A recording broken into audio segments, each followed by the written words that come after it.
하나님 아버지, 오늘도 저희를 예배의 자리로 불러주셔서 감사합니다. 저에게 예배에 참석할 마음을 주시고 저에게 예배할 수 있는 형편을 허락하시니 감사합니다. 한 해 동안 베푸신 은혜를 기억합니다.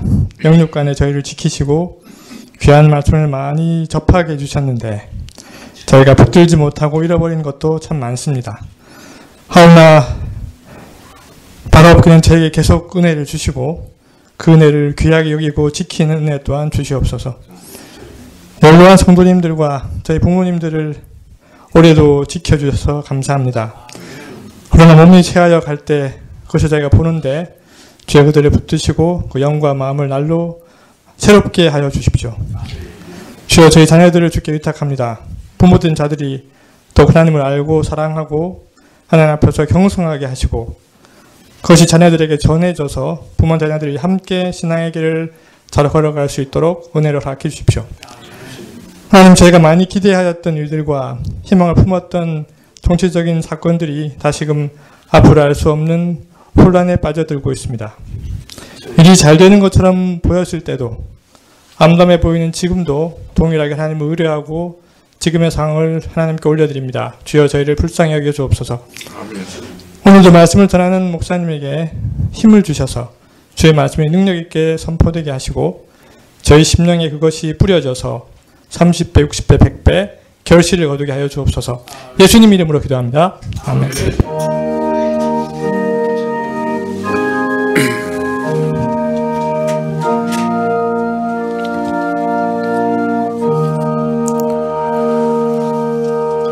네, 말씀은 사무엘하 15장 1절에서 12절까지 말씀입니다. 사무엘하 15장 1절에서 12절.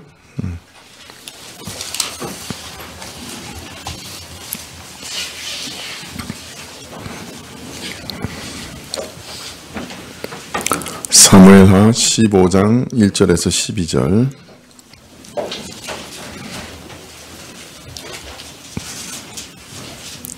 한 절씩 교독하시죠. 사무엘하 15장 1절부터 12절입니다. 이후에 압살롬이 자기를 위하여 병거와 말들을 준비하고 전배 50명을 세우니라.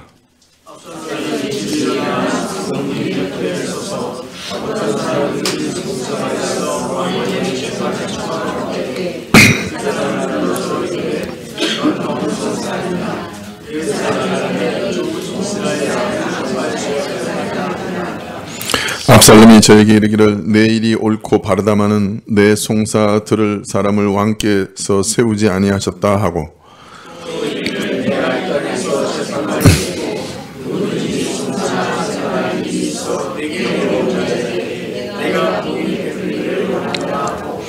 사람이 가까이 와서 절하려 하면 압살롬이 손을 펴서 그 사람을 붙들고 입을 맞추니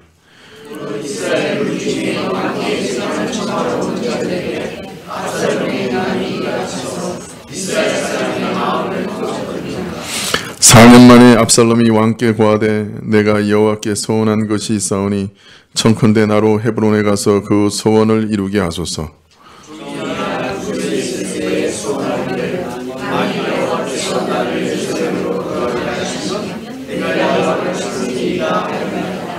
왕이 저에게 이르되 평안히 가라 하니 저가 일어나 헤브론으로 가니라.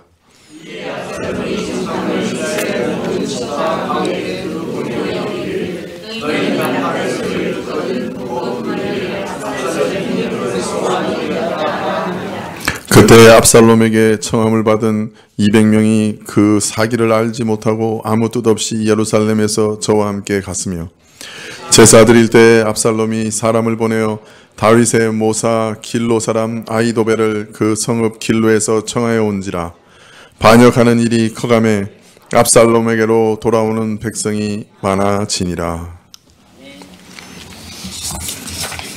예, 은혜구역 특성이 있겠습니다.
예, 감사합니다.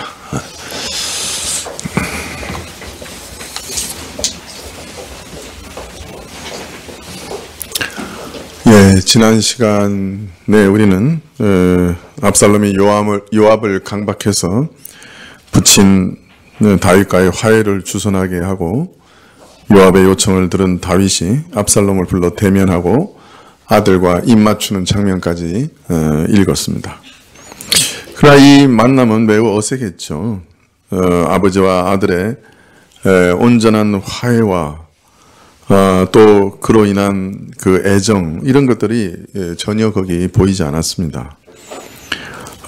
압살롬은 자신이 행한 그 형제 살해에 대해서 여전히 회개할 뜻이 없었고 그로 인해 아버지 다윗은 압살롬을 또 온전히 용납하고 받아들일 수도 없었습니다.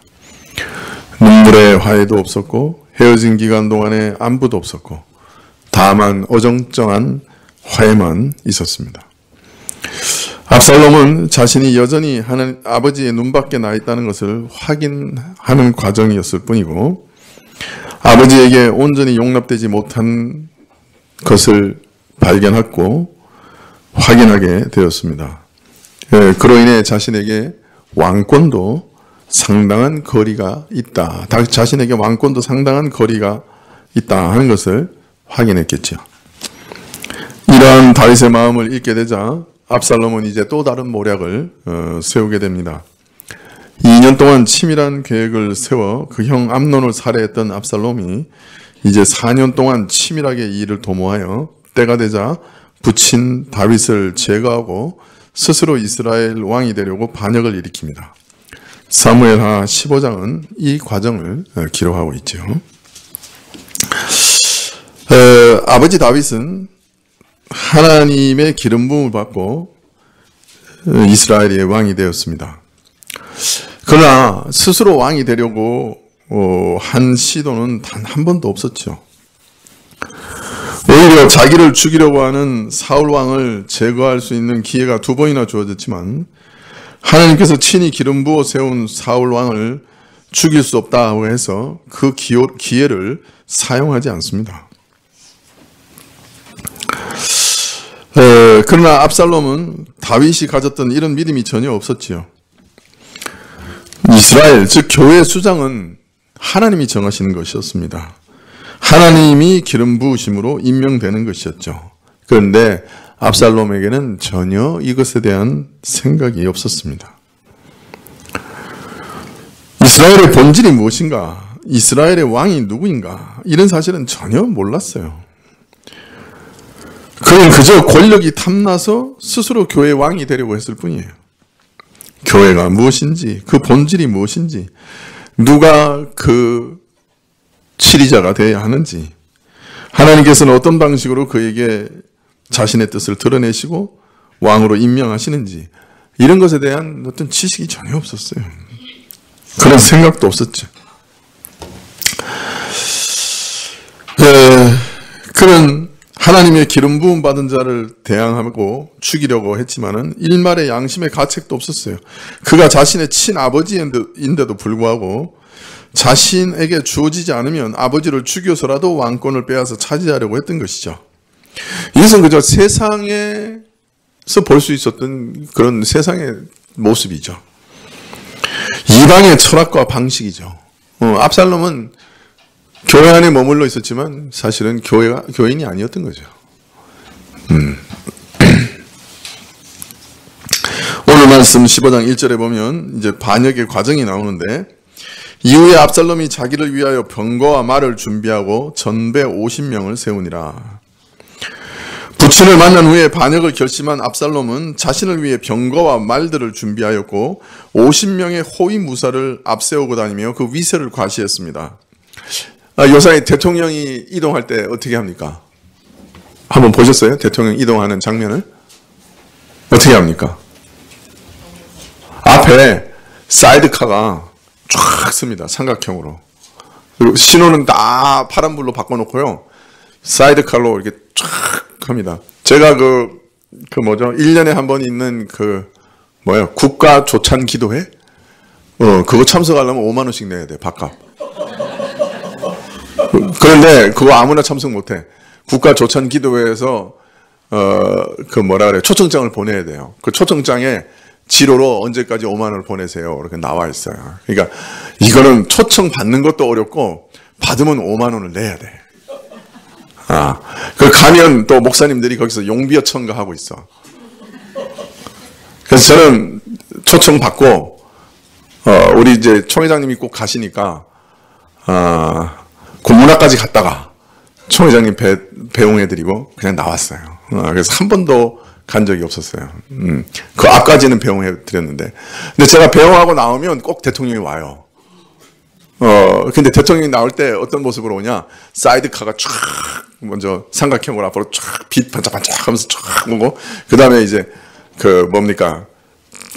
그 방탄차가 한 서너 대 쫙 옵니다. 그러니까 쫙 들어옵니다. 그럼 멋있죠. 그러니까 저는 그거 딱 보고 차 타고 들어오죠.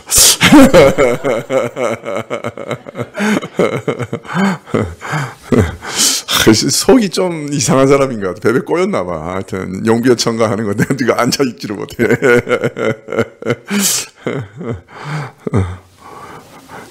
우리 교단은 그것도 모르고 나를 총무를 6년에 시켰으니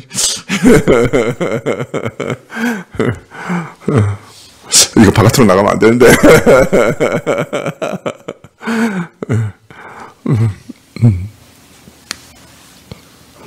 지금 그거예요. 앞에 사이드카 세운 거예요. 그리고 이제 자신이 장차 왕이 될 사람이라고 하는 것을 이렇게 위세를 보이고 있는 거예요. 아주. 요새 영국 여왕이 갈 때는 진짜 기마병들이 앞에 창을 들고 착착착 발을 맞추면 뒤에서 마차 타고 가요. 지금도 영국 여왕은 마차 타고 가요. 이거 그대로예요. 이 모습 그대로죠. 근데 이게 아직 왕도 아닌데 이게 왕의 그 위용을 갖춰가지고 이제 선전하고 다니는 거예요. 거기다 압살롬은 그 외모가 그죠? 아주 그 머리부터 발끝까지 흠이 없이 아름다운 멋있는 사람이었어요. 백성들의 호감을 사기 아주 진짜 그죠? 이게 딱 맞는 거죠. 그냥 50명의 그 호위 병사들이 그냥 말을 타고 그냥 쫙 호위해 가죠. 그 뒤에 또 마차를 타고 탁 가는데 얼마나 또 멋있게 생겼어요. 아주 황홀하게 여인들이 보면 막 전부 다 막 이럴 정도로 그냥 황홀하게 생겼죠. 오늘날도 정치하려면 이 외적인 아우라가 중요해요. 이게 참. 그 외양에 아마 쏙 빠졌을 거예요. 또 아침마다 성문에 가서 일찍 가요. 그래서 길 옆에 서 있다가, 성문은 어떤 곳이죠? 당시 재판이 열리는 곳이 성문이에요. 그래서 그 송사가 있어 왕의 판결을 구하러 가는 사람이 있으면 먼저 자기가 불러요. 그 다음에 누구냐? 그리고 뭐 여러 가지 친절하게 다 물어봐요. 사정을 물어본 다음에 참 당신 말이 옳고 바르긴 하지만 애석하게도 왕에게는 당신 말을 들어줄 자가 없군요. 이렇게 한탄을 합니다. 이거 완전히 거짓말이죠. 그죠? 자기가 그 낚아채 놓고 왕은 당신 말 들을 사람 보낸 적이 없다. 이렇게 얘기하는 거죠. 이거 거짓말이죠. 반역을 꾸민 압살롬은 이스라엘 백성을 자기 편으로 만들기 위해서 이처럼 다윗 왕을 비난하는 일도 주저하지 않습니다. 또 내가 만일 이 땅을 다스리는 자로 세움 받는다고 하면 송사와 판결을 원하는 자로 하여금 모두 내게 와서 그 옳고 억울한 사장을 제대로 밝히게 할 것이다. 이렇게 마치 요새 말하면 선거 공약 비슷한 거를 내는 거예요. 나한테 왕권만 주어줘봐라. 내가 너희 억울함 다 풀어줄게. 이러는 거예요. 이런 전략은 오늘날도 모든 나라, 모든 정치판에서 보게 되는 거 아닙니까? 여러분, 현직에 있다가 하는 것은 일종의 프리미엄일 수도 있지만 일종의 부채일 수도 있어요. 그렇죠. 현직은. 새로운 후보자가 되는 것은 유용한 자산이 될 수도 있어요. 왜냐하면 도전자는 현직에 있는 자의 과오와 단점을 쉽게 얘기할 수 있고, 또 이 세상 정치는 아무리 잘해도 불만족스러운 면이 있기 마련이요, 양지가 있으면 음지가 있기 마련이요, 이익을 보는 자가 있으면 손해를 보는 자가 있기 마련이에요. 정치라는 게 그렇잖아요. 이 세상에 존재하는 동안에 아무리 훌륭한 정치라도 그죠? 양음지는 있는 거예요. 이익 보는 사람이 많아도 또 반드시 손해 보는 사람이 생기게 되어 있는 거예요. 한번 예를 들어 봅시다. 오늘날 의료보험의 혜택을 많이 주려고 하면 어떻게 해야 돼요? 네? 의료보험료를 많이 더 내야 돼요. 특히 부자들은 더 내야 돼요.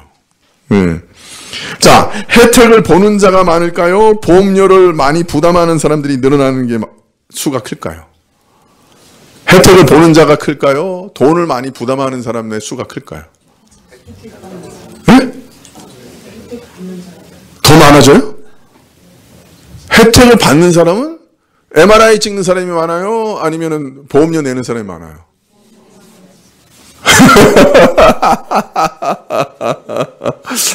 암 수술 받는 사람이 많아요? 보험료 내는 사람이 많아요? 아, 그거야 당연하죠. 혜택을 보는 자보다 돈을 많이 내는 게 더 많을 수밖에 없어요. 그러면 불만이 더 많아질 가능성이 높죠.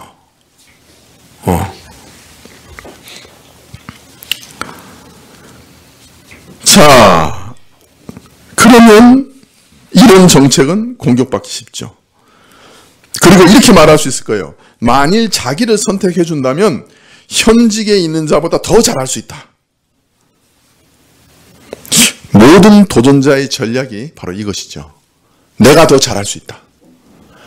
의료보험 더 안 내고 더 양질의 의료보험 혜택을 줄게. 이렇게 이제 선전을 하는 거죠. 공약을 내는 거죠. 가능해요? 불가능해요? 예? 불가능하죠. 아니, 의료보험 혜택을 많이 주면서 양질의 보험을, 의료보험을 막 제공하면서 보험료는 줄이거나 아니면 동결한다. 그게 말이 돼요? 그건 기적이에요, 기적. 두 가지 중에 하나예요. 대륙붕에서 기름이 쏟아지든지 아니면 갑자기 대기질이 너무 좋아져가지고 국민 건강이 확실히 좋아지든지 그래서 병원 갈 필요 없어지든지 둘 다 미러클이에요. 둘 다 기적이에요. 그죠? 근데 도전자들은 항상 기적을 선전해요. 내가 그렇게 하겠다. 그런데 모든 국민은 또 대부분 도전자의 말에 솔깃해져요. 이해 득실도 안 따져보고. 그래요, 안 그래요? 뭐야 이거? 난생 처음 듣는 얘기입니까? 아니 우리가 수십 년 동안 속아온 거 아니야? 아이 참 이상하네. 아니 초등학교 산수 문제인데 우리 맨날 속는 거예요. 사실은.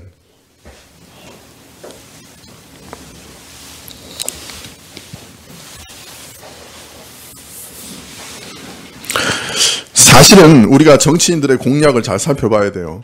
공약이 안 되도록. 공적인 약속인데 공허한 약속이 안 되도록 잘 살펴봐야 돼요. 보통 도전자들은 현직을 공격하고 자신들이 더 잘할 수 있다고 말합니다. 그러면 두 가지를 살펴봐야 돼요. 현직이 정말 잘못하고 있는가? 또 혹 잘못하고 있다 할지라도 도전자가 더 잘할 수 있는 역량이 있는가? 이 두 가지를 살펴봐야 돼요. 그래서 이것이 헛된 약속이 아닌지 살펴봐야 되는 거예요.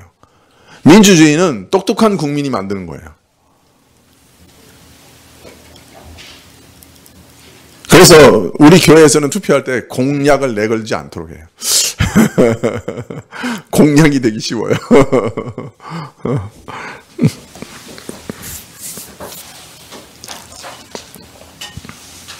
상대방에 대한 마타도, 즉 흑색 선정과 능력이 없으면서도 더 잘할 수 있다고 말하는 거짓된 공약, 즉 도전자 프리미엄을 최대로 잘 이용하는 자가 오늘 압살롬이에요. 압살롬은 정치를 아는 사람이에요. 상대방에 대해서는 깎아내려 마타도를 해. 자기에 대해서는 그죠? 상대방보다 훨씬 더 잘할 수 있다고 얘기하는 거예요.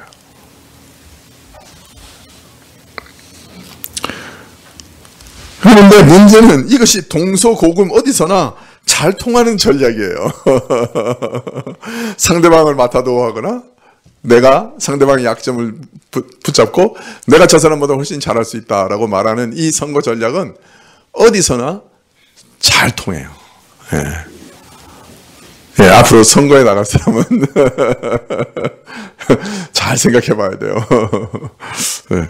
그러나 사실은 정직하게 얘기해서 신뢰를 얻어야 되는데 우리가 아직 그것을 살펴보고 그것을 분별할 만한 능력과 지혜가 없는 거죠.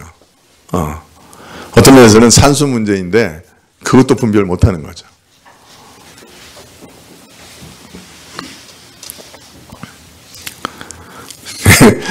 옛날에 제가 어릴 때 우리 외할머니한테 들은 얘기인데, 그 국회의원 선거에 나가셨는데 어떤 분이 다리를 좀 저셨대요. 이 다리를 저시는 분이 그 당시에 이제 찝차 타고 다니면 굉장한 거였잖아요. 아주 어릴 때, 그 옛날이니까.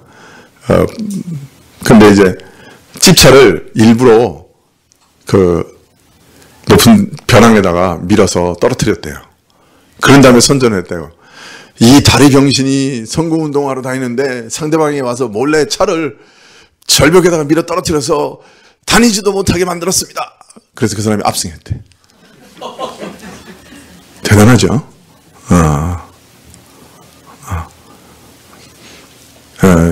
어릴 때 우리 외할머니한테 들은 얘기였어요.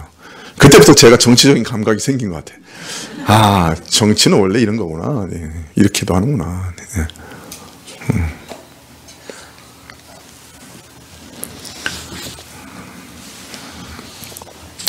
자, 이 마지막으로 이 압살롬이 또 세운 전략은 거짓 겸손과 위선적인 친절입니다. 네, 이거 정치하려고 하면 이거 잘해야 돼요, 여러분. 위선적이라도 친절해야 돼. 네. 우리 중에는 정치할 사람 없죠? 혹 계세요? 신자도 국회의원 가야죠. 나가야죠.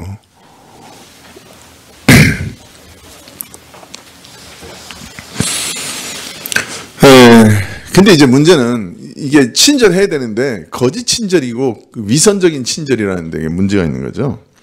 마귀는 항상 광명한 천사의 얼굴로 다가와요. 자신이 앞에서 더 공평한 재판을 할 것이라는 약속을 들은 사람들이 감지덕지에서 압살롬에게 나와서 절하려고 하면 압살롬은 얼른 손을 내밀어서 그를 잡고 이를 맞춥니다. 사람에게는 여러 가지 다급한 사정들이 있겠지만 송사나 재판같이 사람의 마음을 다급하게 하고 안타깝게 하고 화급하게 하는 게 없죠.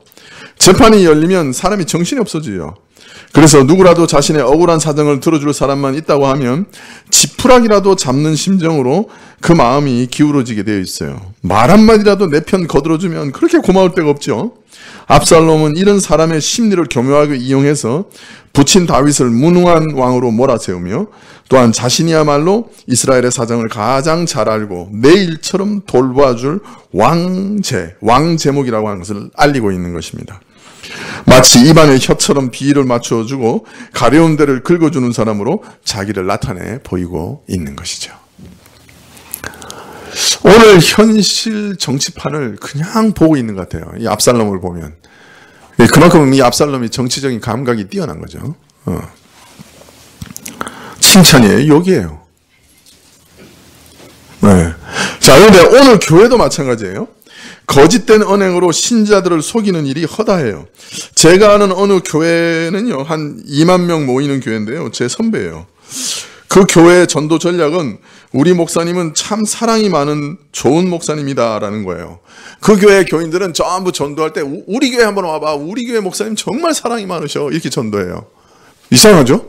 예수님을 전도하는 게 아니고 우리 교회 목사님은 정말 사랑이 많으셔. 그러니까 우리 교회 한번 와봐. 이거예요. 근데 재밌는 거는요, 한 2만 명 정도 되면 목사님이 자기 교회 집사들도 다 몰라요.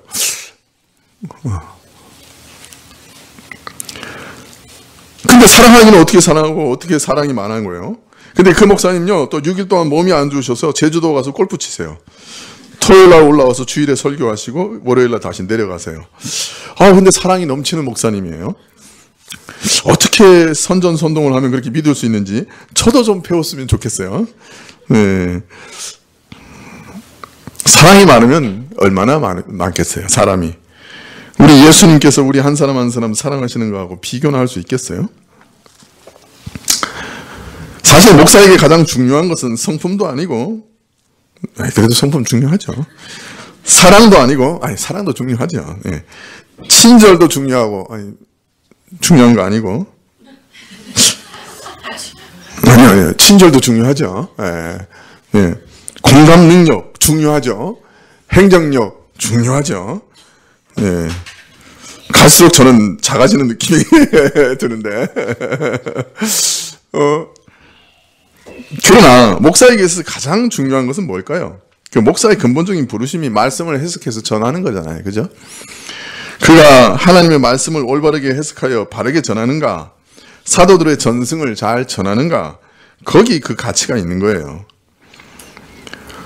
사실 사랑하면 또 얼마나 사랑하고 친절하면 또 얼마나 친절하겠어요.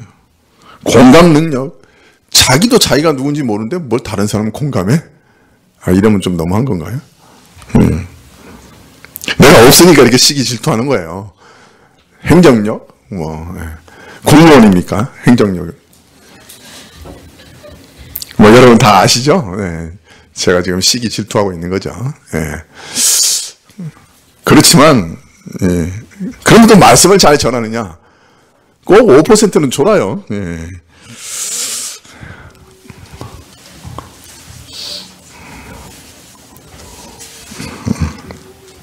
요새 회의가 좀 많이 들고 있어요. 내가 지금 말씀을 바르게 전하고 있는가? 하여튼 진짜 중요한 것은 짖지 못하는 개는 되지 말아야죠. 그죠? 목사가 잘 짖어야 돼요.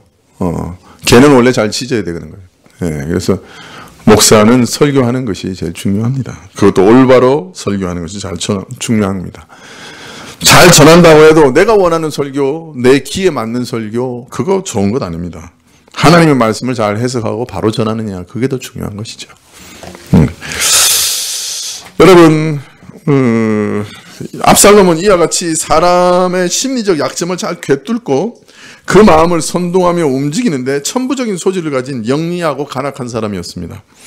압살롬은 왕의 판결을 구하러 온 모든 이스라엘 사람에게 이렇게 행해서 이스라엘 백성의 마음을 도적질했습니다. 백성들의 마음이 부친 다윗에게로 돌아서게 하고 하나님의 기름 부음 받은 메시아로부터 돌아서게 하고 압살롬 자신을 바라보도록 자기에게 무언가를 기대하도록 만든 거예요. 원래 이 기름 부음 받았다는 말이 메시아라는 말이에요. 그러니까 이스라엘의 삼중직, 왕, 제사장, 선지자는 다 기름 부음 받았어요. 일종의 메시아예요. 지금 다윗은 앞으로 오실 참된 메시아의 예표죠. 그 메시아로부터 마음을 돌려 자기에게 돌아오도록 그 마음을 훔친 거예요. 여러분, 압살롬의 경우에서 보듯이 우리도 다른 헛된 것에 마음을 빼앗기지 않도록 최선을 다해야 돼요. 위선으로 사람을 대하는 것은 순전한 사람의 마음을 도적질하는 것이요, 위선적 신앙으로 속이는 것도 진실된 성도들의 마음을 도적질하는 것이에요. 물질만 도적질하고 도적맞는 것이 아니라 마음을 도적맞고 있음을 기억하고 마음을 빼앗기거나 도적맞는 일이 없어야 돼요. 여러분, 목사가 아무리 대단한 사람이라도 목사에게 마음을 빼앗기지 마세요. 우리는 누구에게만 마음을 맞추면 돼요? 예? 우리의 메시아 그리스도 예수께만 마음을 드리면 돼요. 목사 아무리 좋아도 목사에게 마음을 빼앗기는 것은 정말 어리석은 일이에요. 가치가 없어요. 나중에 다 썩은 갈대 지팡이라는 것이 드러날 거예요. 그 손을 꿰뚫게 될 거라고요. 목사 보고 교회 와서 사람 막 모이는 거 별로 좋은 거 없어요. 예수 그리스도만 높아지셔야 돼요. 교회에서는. 썩은 갈대 지팡이에요. 그 코에 호흡이 있을 뿐이에요. 사람이 잘나면 얼마나 잘났겠어요. 나중에 예수님의 자리에 앉아 있었던 목사님들이 예수님 앞에서 어떤 일을 경험하게 될지 모르겠어요. 혹시 압살롬 아닐까요? 신자의 마음을 도둑질하는.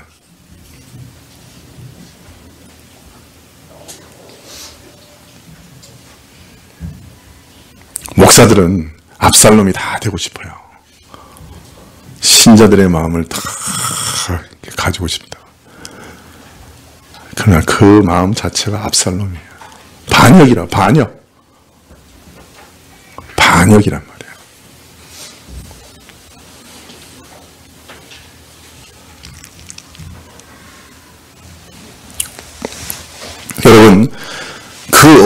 어떤 사람에게도 여러분 마음을 빼앗기거나 도적질 당하지 마시기를 바랍니다. 네, 목사든 그 누구라도 여러분 주변에 있는 그 어떤 사람이라도 여러분의 절대적인 사랑과 지지와 의지를 주지 마세요.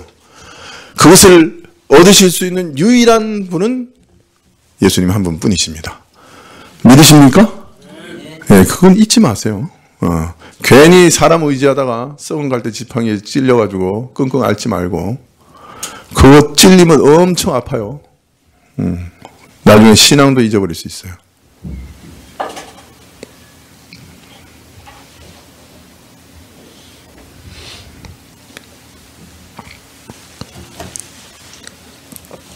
우리는 항상 예수님께만 우리 온 마음을 드리고 이 땅에 어떤 사람에게도 사람의 마음을 도적질 당하는 일이 없도록 주의해야 합니다. 이것이 오늘 압살롬이 우리에게 주는 교훈이에요. 메시아를 향한 눈을 다른 데로 돌리지 마세요. 이거 굉장히 많은 거예요. 교회 안에 비일비재해요.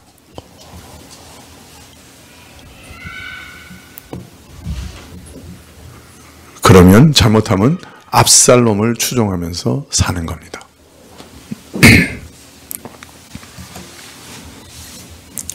근데 어떻게 하면 사랑이 그렇게 많다고 교인들이 다 믿을 수 있죠? 그 비법은 좀 배우고 싶은데. 선배니까 몰래 찾아가서 한번 물어볼까요? 골프를 칠 줄 알아야지 가서 붙지.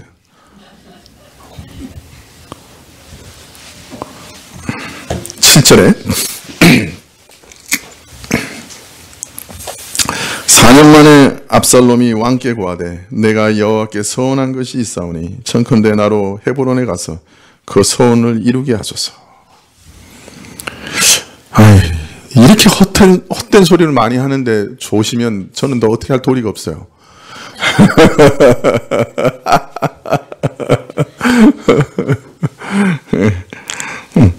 한 4년 동안 한편으로는 간접적으로 붙인 다윗의 통치가 무능하고 편벽된 것으로 교묘히 비난해서 무너뜨리고, 다른 한편으로는 은근히 자신을 내세워 왕이 되고자 하는 뜻을 백성 가운데 퍼뜨린 후에 드디어 시기가 무르익었다고 생각하자 압살롬은 본격적으로 반역을 시도합니다. 그는 또다시 부친에게 가서 거짓말을 합니다. 아람 땅 그술에 피신해 있을 때 하나님께 서원하기를 하나님께서 나로 예루살렘에 가서 돌아가게 하시면 내가 하나님을 섬기려 하였으니 저로 헤브론에 가서 그 서원을 이루게 하소서. 압살롬은 반역하기로 결정하였으면서도 겉으로는 부친이 기뻐할 만한 경건한 거짓 구실을 만들어 속입니다. 더 무서운 것은 그 구실이 신앙을 빙자하는 것이었죠. 하나님의 이름을 이용하여 무서운 음모를 실현시킵니다. 위선 중에도 가장 무서운 위선이죠. 예상대로 다윗은 쾌히 승낙합니다. 압살롬의 악한 행동과 마음을 본 부친은 항상 이 아들을 위하여 염려하여 그가 죄악된 마음을 돌이키고 회개하기를 기다려왔는데, 이러한 부친의 간절한 기도와 사랑을 역으로 이용해서 간교하게 부친을 해하려고 하고 있는 것이죠. 왕의 허락을 얻어 헤브론으로 온 압살롬은 첩자들을 온 이스라엘 지파에 보내면서 이르기를 너희가 나팔 소리를 듣거든, 즉 거사의 신호를 듣거나 보거든 압살롬이 헤브론에서 왕으로 즉위하였다고 외쳐서 사람들을 선동하라고 하였습니다. 참 대단한 정치적인 머리입니다. 압살롬이 헤브론으로 갈 때 예루살렘으로부터 200명가량이 그와 동행했는데, 이들은 압살롬의 부름을 받고 그저 순수하게 아무것도 모르고 따라갔을 뿐 내막은 전혀 알지 못했습니다. 다윗에게 반역하는 일이라고 했으면 아무도 이들은 대부분 따라가지 않았을 거예요. 압살롬이 처음에는 거짓으로 유인하여 이들이 참여하자 나중에는 빼도 박도 못하게 반란에 함께 동참하게 만듭니다. 이 사람이 이처럼 정치적인 술수가 대단한 사람이에요. 이렇게 저렇게 사람들을 자기에게 올가매는 대단한 재주를 가진 사람이었습니다. 자, 그런데 여기서 한 가지 질문이 생깁니다. 왜 헤브론이죠? 왜 헤브론에 가서 반역을 시작했죠? 여기 압살롬의 무서움이 또 드러납니다. 왜 헤브론일까요? 여러분, 헤브론은 우리가 한번 읽었죠? 헤브론은 어디예요?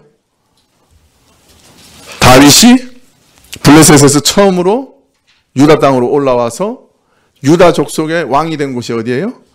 헤브론입니다. 자, 그 다음에 이제 통일왕국을 세운다면 어디로 천도를 했어요? 예루살렘으로 천도했습니다.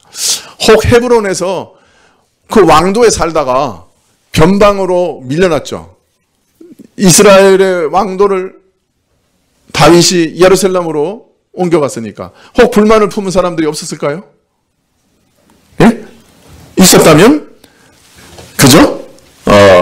반역을 일으키는데 동참하도록 할 수 있었겠죠. 그러나 그보다도 더 전략적인 의미가 있었던 것 같아요. 여러분, 이 헤브론은 누구의 거점이에요? 예? 다윗의 거점이에요. 다윗의 근거지예요. 만일 압살롬이 다른 곳에서 반란을 일으켰다면 다윗은 어디로 도망갔을까요? 헤브론으로 도망갔겠죠. 유다 지파에서 지지를 받았던 근거지고 어떤 면에서는 최후의 보루죠.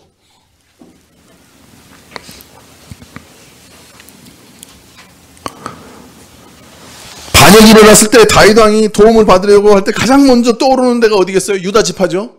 유다 지파의 도움을 받으려고 할 때 가장 먼저 떠오르는 도시가 어디겠어요? 자신이 유다 지파의 지지를 받아 왕으로 등극한 헤브론이죠. 그런데 이 압살롬은 싸울 줄 아는 사람이에요. 정말 볼수록 탐복이 나요. 어디서 탁 먼저 선제 공격을 하는 거예요? 헤브론이죠. 후방 교두보를 먼저 점령해버린 거예요. 이거는 바둑에서는 묘수의 묘수. 전쟁의 어떤 면에서는 기본이라고. 적의 후방 근거지를 먼저 점령해버린 거예요. 바둑에는 3-3으로 뛰어든 거야. 바둑 모르시죠?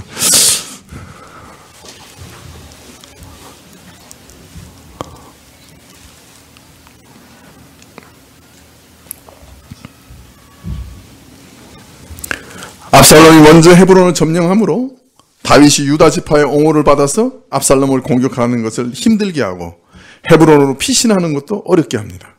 압살롬은 다윗의 후방 교두보를 먼저 선점하려고 헤브론에서 반역을 일으켰죠. 이렇게 되면 다윗은 어디로 피할 데가 없어요. 그래서 나중에 뭐 어디로 도망가요? 요단강 건너서 저쪽으로 도망가잖아요. 아수르 쪽, 그쪽 방향으로 도망간다. 유다 쪽으로 도망을 못 가요.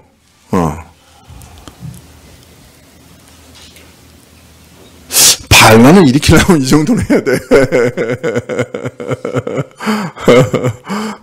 반란을 일으키려면 이 정도의 배포와 이 정도의 지혜는 있어야 반란을 일으키는 거예요. 누굴 칭찬하고 있는 거 지금? 참 무서운 지혜고 철저한 준비죠. 어디서 시작할 거냐? 아주 정확한 지점. 제일 확실한 지점에서 시작해요. 자, 그 다음에 12절에 이후 전개를 볼 때 아주 중요한 한 사람이 나옵니다. 제사 드릴 때 압살롬이 사람을 보내요. 다윗의 모사 길로 사람 아히도벨을 그 성읍 길로에서 청하여 온지라 반역하는 일이 커가매 압살롬에게로 돌아오는 백성이 많아지니라. 압살롬은 아히도벨을 길로에서 청합니다. 길로는 헤브론에서 남서쪽으로 8km밖에 떨어지지 않았어요. 압살롬이 아히도벨을 청하였을 때 그가 이처럼 쉽게 올 수 있었던 것도 이처럼 길로가 헤브론에 가까웠기 때문입니다. 또 압살롬이 헤브론에게 가서 반역을 선포한 이유도 아마 다윗의 모사였던 아히도벨이 오히려 이 헤브론에 가까이 길로에 있었기 때문에 헤브론으로 갔을지도 모릅니다. 이것도 하나의 중요한 이유였을 가능성이 있어요. 왜 아히도벨을 초청했어요? 이 아히도벨은 다윗의 진짜 모사예요. 나중에 보면요, 압살롬이나 다윗이나 다 아히도벨이 말하면 마치 하나님이 말씀하시는 것처럼 들었다 그래요. 그러니까 그만큼 지혜가 아주 뛰어난 사람이에요. 다윗의 제갈공명, 장자방, 그가 아히도벨이에요. 근데 이 아히도벨이 고향에 내려가 있었어요. 예루살렘에 있지 않고. 그리고 그것이 헤브론에 너무 가까웠어요. 그래서 쉽게 압살롬에게 합류할 수 있었어요. 왜 다윗의 모사인 아히도벨이 예루살렘에 있지 않고 자신의 고향인 길로에 내려와 있었을까? 그래서 어떤 학자들은 압살롬이 반역을 일으킬 때 이 아히도벨도 처음부터 참여하였고 또 심지어 이 반역의 장소와 시기 등 모든 것을 설계한 사람이 아히도벨이었다, 이렇게 생각하는 사람들도 있어요. 이게 아히도벨의 작품이다. 아히도벨이 압살롬의 반역을 선언한 이후에 참여하게 되었는지 아니면 이 모든 것이 아히도벨의 작품인지 그것은 명백하지 않지만 성경은 압살롬의 반역에 아히도벨이 참여한 것을 주목하고 있습니다. 아히도벨이 압살롬의 반역에 가담하자 반역 세력이 큰 힘을 얻게 되었고 그러자 백성들도 점차 많은 사람들이 압살롬의 반역에 가담하였다, 이렇게 기록하고 있죠. 그러니까 아히도벨이 압살롬 편에 붙었다고 하는 것은 그 여론에 있어서 굉장히 큰 힘이었어요.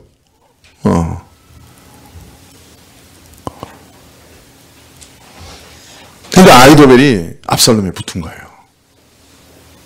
왜 붙었을까요? 이미 얘기했죠.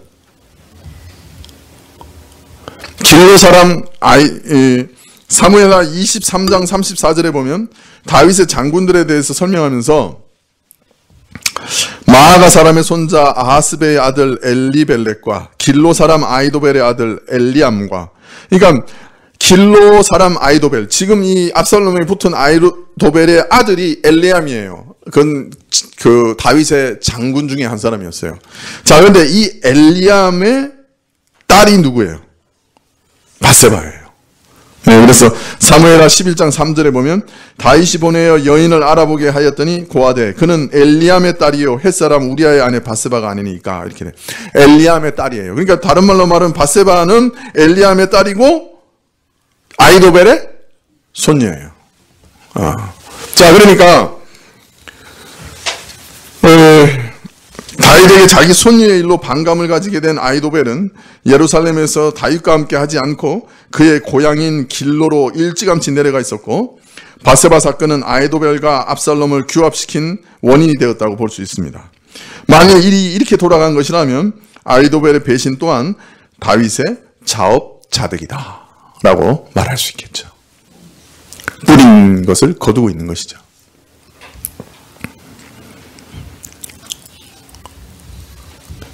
이상하게 사무엘하를 읽고 있으면 나는 삼국지를 읽고 있는 것 같아요. 여러 가지 모양이. 참 인간 삶이 참 그죠? 그 모략과 그 참 지혜와 세상적인 지혜와 이런 것도 참 무섭죠. 무서워요.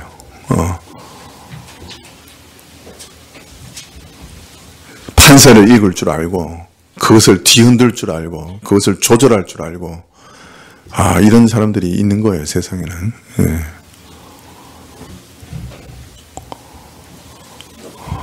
우리는 거의 명함도 못 냅니다.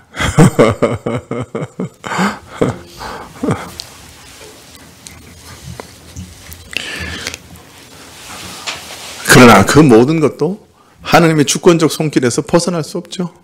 이런 아히도벨도 끝내는 실패하고 고향에 돌아가서 자살하죠. 하나님께서 막으시면 세상의 천재도 지혜도 능력도 아무 소용이 없죠. 오직 하나님의 가장 깊고 선하신 뜻만이 이 땅에서 이루어지는 것이죠.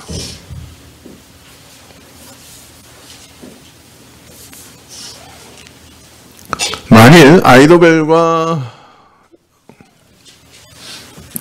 압살롬이 이런 이유로 연합하게 됐다고 하면 그것은 두 사람이 이 다윗을 향한 복수의 칼을 갈고 있었다는 얘기예요.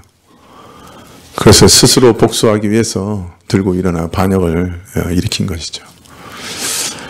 하나님께서 저를 처리하지 않으시니 우리라도 처리하자. 그래서 스스로 재판관의 자리에 앉은 거죠. 지난 시간에 말씀드렸습니다마는 이런 태도는 자신을 하나님의 자리에 앉히는 태도이기 때문에 매우 무서운 일입니다. 우리는 너무 자주 하죠. 저 죽일 놈. 내가 이미 심판했어요. 내가 재판관 자리에 앉아서 너는 사형에 합당해 라고 심판을 했어요. 그런 말 우리가 얼마나 많이 해요. 그죠? 저 광화문에 그냥 끌고 가서 총살할 놈, 뭐 우리 입에서 늘 그런 얘기 많이 나오잖아요.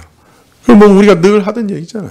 그게 하나님의 자리에 나를 앉히는 일이라고 우리가 그 3번이라도 생각해 보셨어요? 얼마나 끔찍한 얘기인지 한번 생각해 보셨어요? 유일한 재판관이신 하나님의 판단에 맡기지 않고 내가 그 자리에 앉아서 비판하고 정죄해서 판결을 내린 거죠. 그러나 로마서 12장 19절에는 이렇게 얘기합니다. 내 사랑하는 자들아 너희가 친히 원수를 갚지 말고 진노하심에 맡기라. 기록되었으되 원수 갚는 것이 내게 있으니 내가 갚으리라고 주께서 말씀하셨느니라. 근데 문제는 우리는 하나님이 우리 원수에게 원수 갚는 방법을 마음에 들지 않아 해요. 하나님께서는 우리 원수를 어떤 때는 너무 오랫동안 놔두세요. 그냥 하나님의 원수 갚는 방식이 참 너무 굼뜨셔요. 심판을 그냥 한없이 지체하시는 것 같아요. 그래서 우리는 속이 터져요. 그냥 마지막 날에만 심판하시려는가? 그냥 지금은 이 세상에서는 심판 안 하시나? 막 그런 생각이 들기도 해요. 그래서 전도서 8장 11절에 이렇게 얘기합니다. 악한 일에 징벌이 속히 실행되지 않으므로 인생들이 악을 행하기에 마음이 담대하도다. 하나님의 심판이 너무 더딘 것 같아가지고 사람들이 생각하기를 하나님 심판 없어. 우리 마음대로 해도 돼. 이렇게 생각한다는 거예요. 그래서 우리가 하나님께 맡겨야 되는 거 알면서도 그거 그렇게 잘 안 맡겨요. 왜냐면은 하나님께서 심판하시는 게 너무 더뎌서 우리가 참지를 못하는 거예요. 그래서 내가 뭐라도 하려고 하는 거죠. 근데 두 번째는요. 하나님께서 심판하시는데 요상하게 심판하세요. 다윗이 죽일 놈을 용서하셨어요. 그래서 죽이지 않겠다고 하셨어요.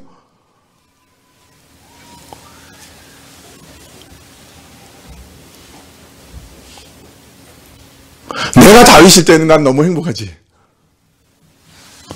근데 내가 아이도벨일 때는 뒤로 넘어가지. 그죠? 근데 나는 항상 다윗의 입장이니까 죄 지은 입장이니까 나는 늘 행복해.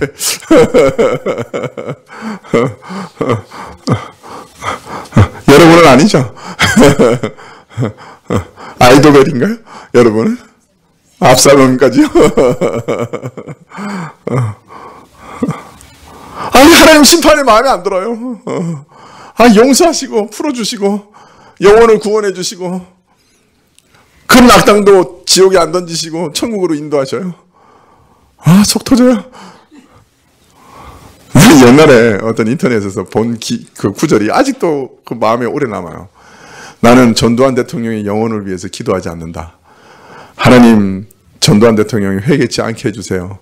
저는 절대로 전두환 대통령의 회개를 위해서는 기도하지 않을 겁니다. 하나님 죄송해요.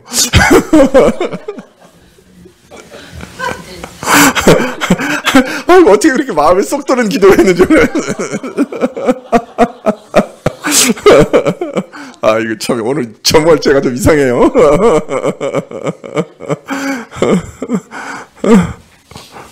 그게 우리 마음이죠. 그러나 만약 하나님께서 정말 우리 죄를 그냥 오늘 있는 그대로 심판하시면 우리 어떻게 될까요? 우리 한 사람도 지옥 밑바닥을 피할 길이 없을 거예요. 그걸 정말로 안다고 하면 나 같은 지옥 자식도 천국 백성으로 삼으신 걸 진짜 안다면 나하고 똑같은 그 지옥 자식도 천국 백성 삼으실 때 기뻐해야 되는 거 아니겠어요? 근데 우리는 그렇지 못해요.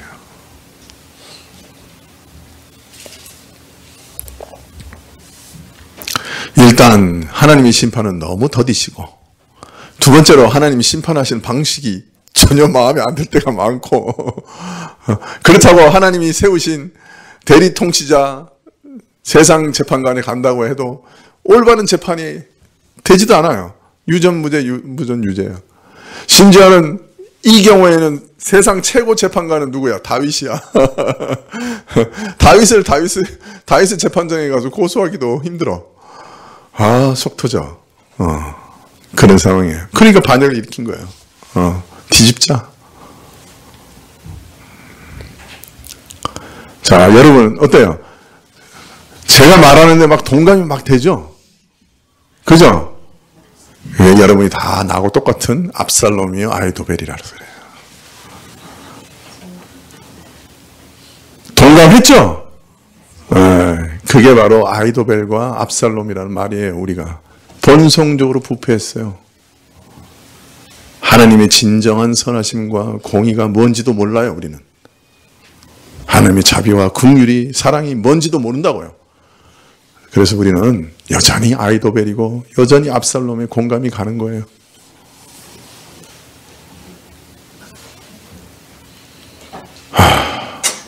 지난주부터 결론은 똑같네요. 내가 압살롬이고 내가 아이도벨이네요. 결론이 똑같아지네요.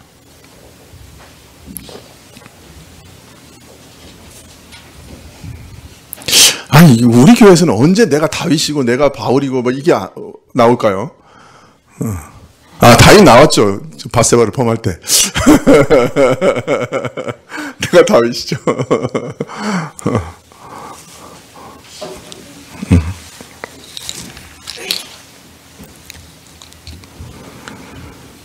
여러분, 그러나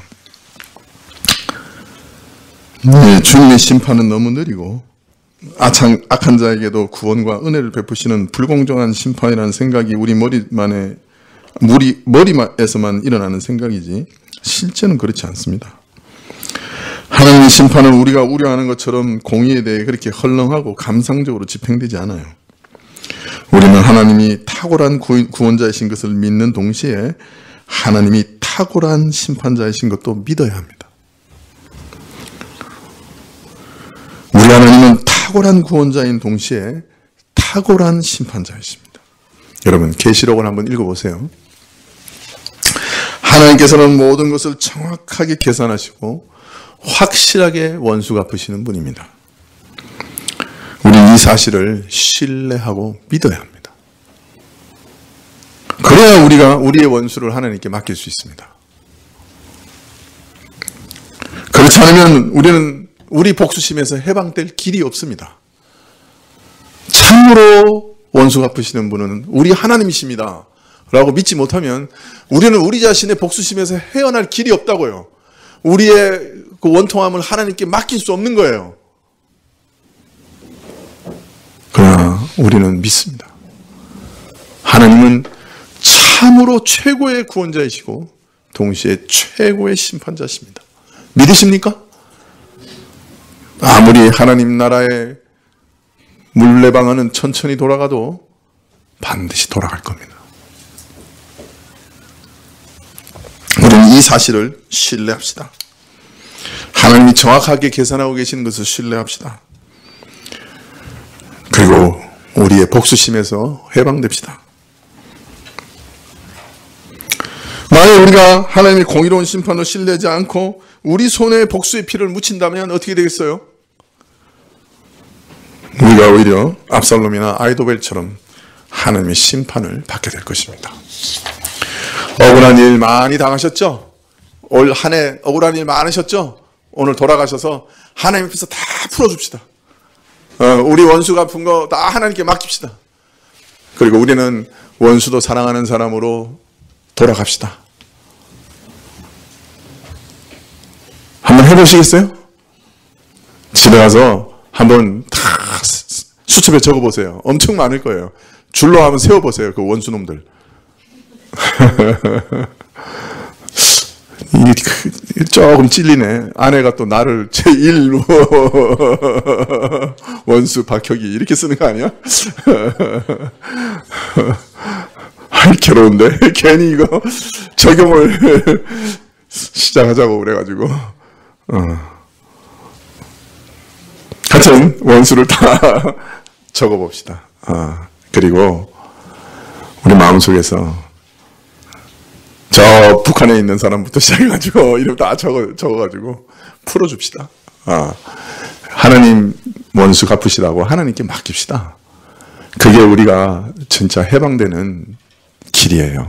우리 영혼이 자유를 얻는 길이거든요.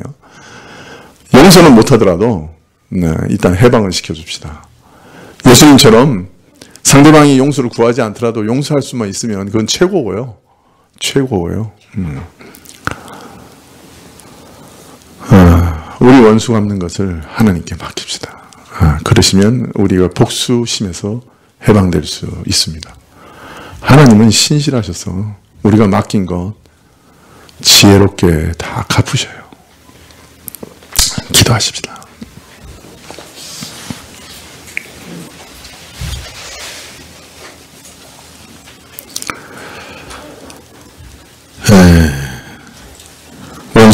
원수 갚는 것이 내게 있다 하시고 천지를 지으시고 심판하시는 분이 하나님 한 분이시라고 말씀하셨습니다. 우리가 하나님의 이 권위 아래에 엎드릴 줄 알게 해 주십시오. 우리가 더 지혜로운 심판관이요 재판관이라고 우쭐대지 않게 해 주십시오. 우리 판단이 혹시 잘못될 수 있고 우리의 기다림이 너무 천박할 수도 있고 우리는 기다리지 못해서 안달복달할 수 있지만 하나님은 신실하시고 지혜롭게 모든 일을 판단하시고 심판하실 분인 것을 믿게 해 주십시오. 또 그 심판에서 모면할 수 있도록 늘 회개하고 우리 죄인됨을 고백할 수 있게 허락해 주십시오. 예수님의 이름으로 기도합나이다. 아멘.